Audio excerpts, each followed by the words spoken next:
अस्सलामुअलैकुम दोस्तों, welcome back to our channel Find Urdu. Variable का मतलब है कोई चीज़ जो चेंज हो सकती हो या जिसमें वेरिएशन आ सकता हो।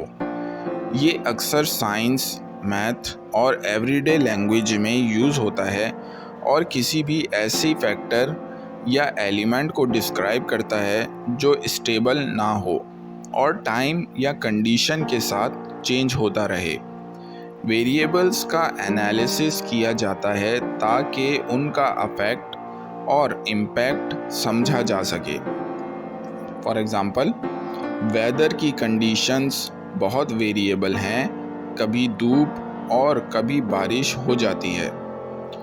The price of vegetables is highly variable depending on the season. सब्जियों की प्राइस बहुत वेरिएबल होती है जो सीज़न पर डिपेंड करती है। तो दोस्तों, वेरिएबल का मतलब है वो चीज़ जो चेंज होती रहे या जिसमें चेंजेस आने की कैपेसिटी हो।